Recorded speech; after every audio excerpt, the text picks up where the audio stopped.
നമസ്കാരം.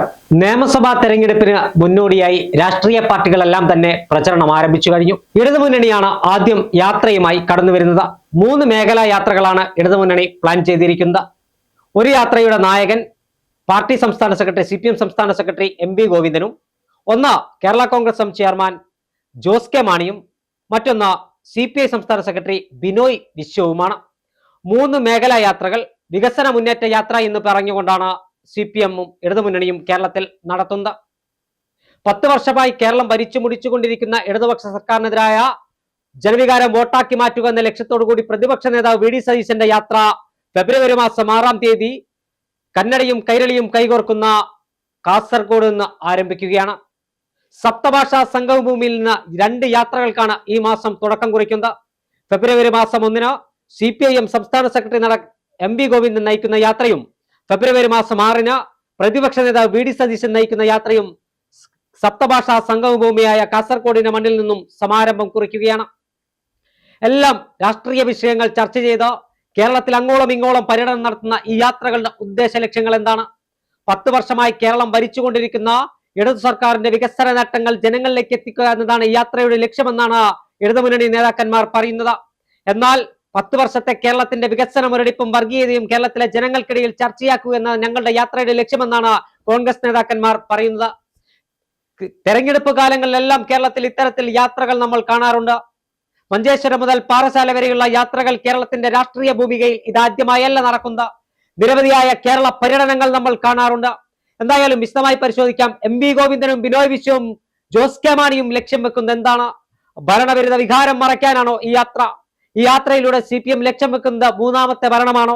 വിശദമായി പരിശോധിക്കാം. സൗവർണിക PS കൂടെയുണ്ട്.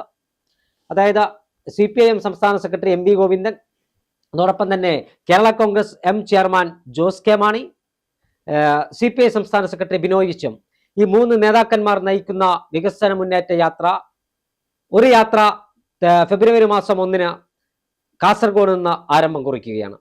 കാസർഗോഡ് മഞ്ചേശ്വരത്ത് നിന്ന്. ഈ യാത്ര കൊണ്ട് ഇടതുമുന്നണി എന്താണ് ലക്ഷ്യമിടുന്നത്? ഒരു യാത്ര കൊണ്ട് കേരളത്തിലെ ജനങ്ങൾക്കിടയിൽ നഷ്ടപ്പെട്ടു പോയ പ്രീതി തിരിച്ചു പിടിക്കാൻ ഇടതുമുന്നണിക്ക് കഴിയുമോ? ഈ ഒരു യാത്ര കൊണ്ട് തീർച്ചയായും ഇടതുമുന്നണി ലക്ഷ്യം വെക്കുന്നത് തുടർഭരണം തന്നെയാണ്. അതിലൊന്നും യാതൊരു സംശയവുമില്ല. ഈ പറയുന്ന പോലെ എൻ്റെ ഒരു അഭിപ്രായത്തിൽ മുഖ്യമന്ത്രി പിണറായി വിജയനെ ഈ യാത്രയുടെ MV ഗോവിന്ദനെ മാറ്റിയിട്ട് മുഖ്യമന്ത്രി പിണറായി വിജയനെ ഈ യാത്രയുടെ തലപ്പത്തിരുത്താത്തത് പോലും ഭയന്നിട്ടാകണം. എന്തെങ്കിലുമൊക്കെ പരാമർശങ്ങളോ എന്തെങ്കിലുമൊക്കെ ഉണ്ടായിക്കഴിഞ്ഞാൽ ഇത് വീണ്ടും പൊളിയുമെന്നുള്ള പേടി കൊണ്ട് തന്നെയാണ്. ഈ പറയുന്ന തുടർഭരണത്തിന് വേണ്ടി എന്തും ചെയ്യാൻ മടിക്കില്ല എന്ന തലത്തിലേക്ക് ഇടതുമുന്നണി മാറിയിട്ടുണ്ട്. വീടാന്തരം കയറുന്നു. ഈ പറയുന്ന പോലെ വീട്ടിലുള്ള ആളുകൾ ചോദിക്കുമ്പോൾ വളരെ സൗമ്യമായി മറുപടി പറയണം എന്നൊക്കെ നിർദ്ദേശം കൊടുത്തിട്ടാണ് അങ്ങനെ ഒരു പദ്ധതിയുമായി അല്ലെങ്കിൽ ആ ഒരു ഭവന സന്ദർശനവുമായി മുന്നോട്ട് പോകുന്നത്. അതിന്റെ മറുവശത്താണ് ഈ പറയുന്ന പോലെ 3 മേഖലകളായി തിരിച്ചുകൊണ്ട് പ്രതിപക്ഷ നേതാവ് VD സതീശന്റെ യാത്ര എന്ന് പറയുന്നത് ഒറ്റ ഇതാണ്. ഈ പറയുന്ന പോലെ കാസർഗോഡ് മുതൽ തിരുവനന്തപുരം വരെ ആകുമ്പോൾ ഇത് 3 മേഖലകളാണ്. 3 ക്യാപ്റ്റന്മാരാണ് ഈ യാത്രയ്ക്കുള്ളത്. MV ഗോവിന്ദനും ജോസ് കെ മാണിയും ബിനോയ് വിശ്വവും ചേർന്ന് 3ാമതൊരു തുടർഭരണം കിട്ടും എന്ന പ്രതീക്ഷയിൽ തന്നെയാണ് യാത്രയുമായി മുന്നോട്ട് പോകുന്നത്. ഇനിയിപ്പോ ഈ യാത്രകൾ കൂടുതൽ വിഷയങ്ങൾ അല്ലെങ്കിൽ ഈ പറയുന്ന പോലെ ശബരിമല സ്വർണ്ണക്കള്ള അടക്കമുള്ള വിഷയങ്ങൾ ഉത്തരം പറയാതെ പോകാനാകില്ല എന്ന കാര്യത്തിൽ യാതൊരു സംശയവുമില്ല. ഇതിനു മുമ്പും പല യാത്രകളും സർക്കാർ നടത്തിയിട്ടുണ്ട്. ആ യാത്രകളൊക്കെ സർക്കാരിന് തിരിച്ചടിയായിട്ടുണ്ട്. അത്തരത്തിൽ മാറുമോ എന്നൊരു സംശയമാണ് ഈ യാത്രയിൽ നിലനിൽക്കുന്നത്. എന്തൊക്കെ കാണിച്ചാലും അല്ലെങ്കിൽ ഇനിയിപ്പോ തെരഞ്ഞെടുപ്പ് മുന്നിൽ കണ്ടുകൊണ്ട് വലിയ വാഗ്ദാനങ്ങൾ നൽകുന്ന ബജറ്റുകൾ അവതരിപ്പിച്ചാലും ഈ പറയുന്ന ഇത്തരത്തിലുള്ള യാത്രകൾ പോയാലൊന്നും ഭരണവിരുദ്ധ വികാരം കേരളത്തിൽ ഇല്ലാതാകില്ല. എല്ലാ തവണത്തെയും പോലെ അല്ലെങ്കിൽ എപ്പോഴും വിചാരിക്കുന്നത് പോലെ CPM-ന് അല്ലെങ്കിൽ ഈ പറഞ്ഞ ഇടതുമുന്നണിക്ക് ഈ പ്രാവശ്യവും ജനങ്ങളെ പറ്റിക്കാനാകില്ല എന്നുള്ള കാര്യത്തിൽ യാതൊരു സംശയമില്ല. ഈ യാത്ര പരാജയപ്പെടാൻ തന്നെയാണ് സാധ്യത. തീർച്ചയായും 3 മേഖലാ യാത്രകളുമായി ഇടതുപക്ഷ ജനാധിപത്യ മുന്നണി കേരളത്തിന്റെ ജനങ്ങൾക്കിടയിലേക്ക് കടന്നു വരികയാണ്. CPM-നും ഇടതുമുന്നണിക്കും ഒരുപാട് കാര്യങ്ങൾ ജനങ്ങളോട് പറയാനുണ്ട് എന്ന് തന്നെയാണ് പാർട്ടി സംസ്ഥാന സെക്രട്ടറി കഴിഞ്ഞ ദിവസം വാർത്താ സമ്മേളനത്തിൽ പറഞ്ഞത്. 10 വർഷമായി കേരളത്തിന്റെ മുഖച്ഛായ തന്നെ മാറ്റിമറിക്കുന്ന നിരവധിയായ വികസന പ്രവർത്തനങ്ങൾക്ക് നേതൃത്വം നൽകിയ സർക്കാരാണ് കേരളം ഭരിച്ചുകൊണ്ടിരിക്കുന്നത് എന്നാണ് CPM നേതാക്കന്മാരുടെയും ഇടതുമുന്നണി നേതാക്കന്മാരുടെയും അവകാശവാദം. അതിൽ എടുത്തു പറയേണ്ട കാര്യങ്ങൾ തന്നെയുണ്ട്. അത് ജനങ്ങൾക്കിടയിലേക്ക് എത്തിക്കുക. ജനങ്ങൾക്ക് ചില തെറ്റിദ്ധാരണകളുണ്ട്. ശബരിമല സ്വർണ്ണക്കൊള്ള ഉൾപ്പെടെയുള്ള വിഷയങ്ങളിൽ പ്രതിപക്ഷത്തിന്റെ കുപ്രചരണങ്ങളിൽ കേരളത്തിലെ ജനങ്ങൾ വീണിട്ടുണ്ട്. അതുകൊണ്ട് അത് കേരളത്തിലെ ജനങ്ങൾക്കിടയിലേക്ക് തങ്ങൾക്ക് എന്താണ് പറയാനുള്ളത് അത് പറയാനാണ് 3 ക്യാപ്റ്റന്മാരെ തങ്ങൾ നിയോഗിച്ചിരിക്കുന്നത്. അതായത് MV ഗോവിന്ദൻ CPIM-ന്റെ സംസ്ഥാന സെക്രട്ടറിയാണ്. Kerala Congress M chairman Jose K Mani, CPI സംസ്ഥാന സെക്രട്ടറി ബിനോയ് വിശ്വം, ഈ 3 ക്യാപ്റ്റന്മാരും ഇടതുമുന്നണിയിലെ മറ്റ് രാഷ്ട്രീയ പാർട്ടികളുടെ നേതാക്കന്മാർ, അതായത് NCP, Congress S, Janata Dal S, അതോടൊപ്പം തന്നെ RJD, INL ഉൾപ്പെടെയുള്ള ജനാധിപത്യ കേരള കോൺഗ്രസ് ഉൾപ്പെടെയുള്ള രാഷ്ട്രീയ പാർട്ടികളുടെ നേതാക്കന്മാർ കൂടി ഈ ജാഥകളിൽ അംഗങ്ങളായി വരികയാണ്.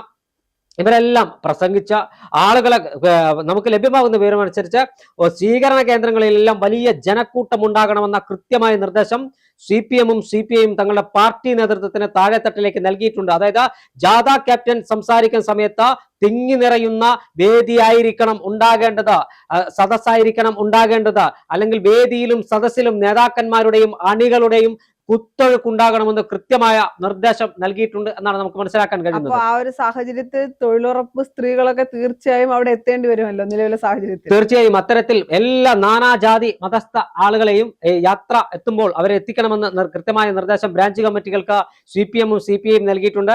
കേരള കോൺഗ്രസിനും ഒരു പ്രസ്റ്റീജ് ഇഷ്യൂ ആണ്. കാരണം കേരള കോൺഗ്രസിന്റെ ശക്തി കേന്ദ്രങ്ങളിൽ തദ്ദേശ സ്വയംഭരണ സ്ഥാപനങ്ങളിലേക്ക് നടന്ന തെരഞ്ഞെടുപ്പിൽ അടപടലം തോറ്റത് നമ്മൾ കണ്ടതാണ്. കേരള കോൺഗ്രസിനെ എക്കാലത്തെയും കേരള കോൺഗ്രസിനെ ഹൃദയത്തോട് ചേർത്ത് പിടിച്ച പാലാ നഗരസഭ ഇത്തവണ അവർക്ക് നഷ്ടപ്പെടുന്ന സാഹചര്യം. പാലയിലും കടുത്തുരുത്തിയിലും ഏറ്റുമാനൂരിലും അടക്കം ജാഥ എത്തുമ്പോൾ കേരള കോൺഗ്രസിന്റെ ഏറ്റവും അവസാന പ്രവർത്തകന്മാരെ വരെ ആ പരിപാടിയിലേക്ക് എത്തിക്കണമെന്ന് പാർട്ടി നേതൃത്വം നിർദ്ദേശം നൽകിയിട്ടുണ്ടെന്നാണ് നമുക്ക് മനസ്സിലാക്കാൻ കഴിയുന്നത്. കൃത്യമായി ഒരു ഇവന്റ് മാനേജ്മെന്റിനെ ഏൽപ്പിച്ചതുപോലെയുള്ള ക്രമീകരണങ്ങളാണ് ഈ യാത്രയ്ക്ക് വേണ്ടി ഒരുക്കിയിരിക്കുന്നത്. കാരണം ആളുകൾ വന്നില്ലെങ്കിൽ അത് വലിയ മാനക്കേടാകുമെന്ന ഉത്തമമായ ബോധ്യം പാർട്ടി നേതൃത്വത്തിന്. കാരണം ലോക്സഭാ തെരഞ്ഞെടുപ്പിന് പിന്നാലെ തദ്ദേശ സ്വയംഭരണ സ്ഥാപനങ്ങളിലേക്കുള്ള തെരഞ്ഞെടുപ്പിൽ കൂടി ഉണ്ടായ അതിദയനീയമായ പരാജയം, ആ പരാജയത്തിന്റെ കാരണം കണ്ടുപിടിക്കാൻ വീട് വീടാന്തരം കയറിയിറങ്ങിയ CPM നേതാക്കന്മാർ, ആ വീട് വീടാന്തരം CPM നേതാക്കന്മാർ കയറിയിറങ്ങുമ്പോൾ ഇനിയും ഒരു പരാജയം താങ്ങാനുള്ള ത്രാണി തങ്ങൾക്കില്ല എന്ന ഉത്തമമായ ബോധ്യം പാർട്ടി നേതൃത്വത്തിനുണ്ട്. അതുകൊണ്ട് തന്നെ എന്ത് വില കൊടുത്തും ഭരണം നിലനിർത്തണം.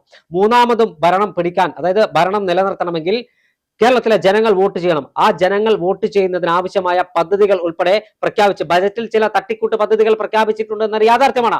ആളുകളുടെ കണ്ണിൽ പൊടിയിടാനല്ല ഇത്തരം പദ്ധതികൾ എന്ന് ജനങ്ങളോട് പറയാൻ, അവരുടെ പ്രശ്നങ്ങൾ കേൾക്കാൻ ഇതുവരെ കാണാത്ത ഒരു MV ഗോവിന്ദൻ മാസ്റ്ററേയും ബിനോയ് വിശ്വത്തെയൊക്കെ നമുക്ക് ഈ യാത്രയിൽ കാണാൻ കഴിയുമെന്നതാണ് ഏറ്റവും വലിയ വിരോധാഭാസം. എന്തായാലും ഈ യാത്ര കാസർഗോഡ് നിന്ന് ആരംഭിക്കുമ്പോൾ ആ യാത്ര ഏത് തരത്തിലാണ് ആ യാത്രയെ കേരള സമൂഹം സ്വീകരിക്കുക എന്ന് നമുക്ക് വരും ദിവസങ്ങളിൽ കണ്ടറിയേണ്ട കാര്യമാണ്. എന്തായാലും CPM-ന്റെയും CPI-യുടെയും സംഘടനാ സംവിധാനം ഉപയോഗിച്ച് ആളുകളെ എത്തിക്കുമെന്ന കാര്യത്തിലൊന്നും ഒരു തർക്കവുമില്ല. ഈ യാത്ര തുടങ്ങി 5 ദിവസം പൂർത്തീകരിക്കുമ്പോൾ ഫെബ്രുവരി 6-ന് മറ്റൊരു യാത്ര കൂടി കാസർഗോഡ് നിന്ന് തുടക്കം കുറിക്കുകയാണ്. സപ്തഭാഷാ സംഘഭൂമിയായ കാസർഗോഡിന്റെ മണ്ണിൽ നിന്നും പ്രതിപക്ഷ നേതാവ് VD സതീശൻ നയിക്കുന്ന മറ്റൊരു യാത്രയ്ക്ക് കൂടി തുടക്കം കുറിക്കുകയാണ്. ആ യാത്രയിൽ കോൺഗ്രസ് ഉയർത്തിപ്പിടിക്കുന്ന, UDF ഉയർത്തിപ്പിടിക്കുന്ന മുദ്രാവാക്യം 10 വർഷമായി കേരളം ഭരിച്ചുകൊണ്ടിരിക്കുന്ന CPM-ന്റെ ഭരണ കെടുകാര സ്ഥിതിക്കെതിരായ യാത്രയാണ്, വർഗീയ വിഭജനത്തിനെതിരായ യാത്രയാണ്, കേന്ദ്ര സർക്കാരിനെതിരായ യാത്രയാണെന്ന് പറഞ്ഞുകൊണ്ടാണ് യാത്ര ആരംഭിക്കുന്നത്. പ്രതിപക്ഷ നേതാവ് VD സതീശൻ നയിക്കുന്ന യാത്രയിൽ UDF-ന്റെ എല്ലാ ഘടകകക്ഷി നേതാക്കന്മാരും ആ യാത്രയിൽ അംഗങ്ങളാണ്. ഇത്തരത്തിൽ ഒരു വലിയ യാത്ര നടത്തി ഒരു തീർത്ഥയാത്ര കണക്കെ ആ യാത്ര കടന്നു വരികയാണ്. 14 ജില്ലകളിലും ആ യാത്ര പര്യടനം നടത്തുന്നത്. ഈ 2 യാത്രയും തമ്മിലൊരു വ്യത്യാസം, ഈ യാത്ര മുന്നണിയിലെ 3 ഘടകകക്ഷി നേതാക്കന്മാരാണ് നയിക്കുന്നതെങ്കിൽ ആ യാത്ര നയിക്കുന്നത് പ്രതിപക്ഷ നേതാവാണ്. കേരളത്തിന്റെ പ്രതിപക്ഷ നേതാവ്, കേരളത്തിലെ ചില മാധ്യമങ്ങളും ചില മാധ്യമ സുഹൃത്തുക്കളും ചില രാഷ്ട്രീയ നിരീക്ഷകരും ഒക്കെ പറയും പോലെ കേരളത്തിന്റെ ജനപക്ഷ നേതാവ് നയിക്കുന്ന ആ യാത്ര ഒരു തീർത്ഥയാത്ര പോലെ കടന്നു വരുമ്പോൾ ശബരിമല സ്വർണ്ണക്കൊള്ള ഉൾപ്പെടെയുള്ള വിഷയങ്ങൾ ആ യാത്രയ്ക്കകത്ത് വലിയ ചർച്ചാ വിഷയമാകും. ശബരിമല സ്വർണ്ണക്കൊള്ളയും മറ്റും ചർച്ചാ വിഷയമാകുമ്പോൾ അതിനെ പ്രതിരോധിക്കേണ്ട ബാധ്യത CPM-നും ഇടതുമുന്നണിക്കുമുണ്ട്. കൊണ്ടും കൊടുത്തുമായിരിക്കും ഈ 2 യാത്രകളും മുന്നോട്ട് പോവുക. ആരോപണ പ്രത്യാരോപണങ്ങൾ കേരള രാഷ്ട്രീയം കാണാൻ നേരത്തെ ഒന്നും ഇത്തരത്തിൽ ഒരേ സമയം 2 യാത്രകൾ കേരള രാഷ്ട്രീയത്തിൽ കടന്നുപോയിട്ടില്ല. ഒരേ മാസങ്ങളിൽ 2 യാത്ര നടത്തിയിട്ടും ഒരേ സമയം വ്യത്യസ്ത ദിശകളിലൂടെ 2 യാത്ര കടന്നു പോകുമ്പോൾ രാഷ്ട്രീയ കേരളം ഇന്ന് വരെ കാണാത്ത തരത്തിൽ ആരോപണ പ്രത്യാരോപണങ്ങളുമായിട്ടാണ് ഈ യാത്ര കടന്നു പോകുന്നത്. കാരണം 2 പാർട്ടികൾക്കും 2 മുന്നണികൾക്കും ഈ തെരഞ്ഞെടുപ്പ് ജീവൻ മരണ പോരാട്ടമാണ്. ഈ ജീവൻ മരണ പോരാട്ടത്തിൽ ആര് സ്കോർ ചെയ്യുമെന്നതാണ് കണ്ടറിയാനുള്ള കാര്യം.